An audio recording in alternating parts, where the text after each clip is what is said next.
तर आज आहे संडे आणि संडे म्हणून आम्हाला जायचं होतं ना, गावी जायचं होतं. पण पाऊस खूप जोराचा येत होता. सकाळपासून रात्रभर पाऊस चालला होता. पण थोडासा उघडला म्हणून म्हटलं चला जाऊयात पटकन, कारण गाव तसं आमचं जवळच आहे, फार काही लांब नाही आहे.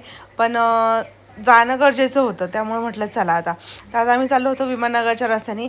रस्त्याला ट्रॅफिक बिलकुल नव्हतं, कारण पाऊस येत होता. पाऊस आल्यानंतर शक्यतो लोक घराच्या बाहेर येत नाही आहेत, पडत नाही आहेत. आणि आता आम्ही निघालो होतो तर इथे गाडीत बसल्यापासून जे दोघांची भांडण चाललं होतं, ते म्हणतात ना, तुझं माझं जमेना तुझ्या वाचून करमेना, असं चाललं होतं दोघांचं. आता इथं वेदांत बोलत होता क्रिकेट खेळायला बॅट आणि बॉल घेतला की नाही, तर दादा म्हटलं मी नाही घेतला, म्हणून त्यांचे पप्पा त्यांना ओरडत होते. मग फायनली आता आम्ही निघालो.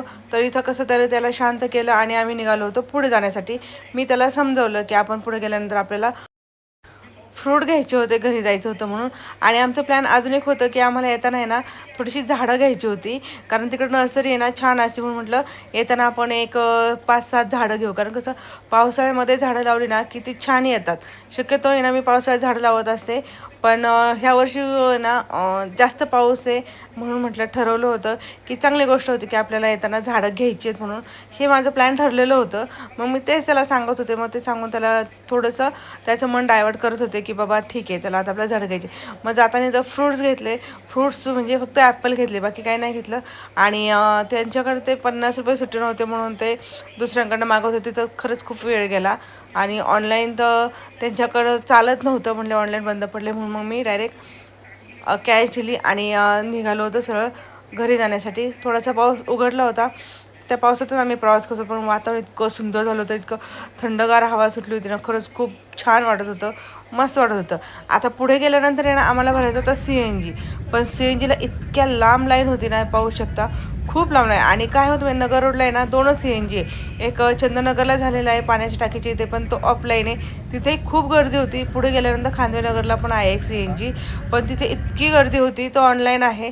इतकी गर्दी होती ना, कारण थांबायचं काही धाडसच झालं नाही, कारण ऑलरेडी पाऊसही सुरू झाला होता थोडा थोडा. आणि परत आम्हाला गावी जाऊन परत रिटर्न यायचं होतं, कारण उद्या परत सकाळी मुलांना स्कूल होतं म्हणून. हे पा किती लांब लाईन होती. जर थांबलो असतो ना किमान 2.5 ते 3 तास तरी या लाईनला गेले असते. मग आम्ही तो निर्णय घेतला की जाऊ दे, आता CNG भरायचं नाही, येताना भरू म्हणून. मग आम्ही तसंच गेलो होतो पुढे, कारण CNG भरलाच नाही, कारण गर्दीच खूप होती म्हणून. हे पा खूप गर्दी होती CNGसाठी. पुढे आल्यानंतर वाघोलीमध्ये, आता वाघोली एक मेन ठिकाण आहे की तिथे नेहमी तुम्ही एनी टाईम कधीही जा, तिथे गर्दी ही असतेच असते. हे पा खूप गर्दी होती. एका सिग्नलला किमान आम्ही 5 वेळा थांबलो होतो, इतकी जाम गर्दी होती. अगदी वाघेश्वर मंदिरापासून ते केसनन फाट्यापर्यंत फुल ट्रॅफिक जाम होतं. याच्यापर्यंत आम्हाला किमान पाऊण तास लागला.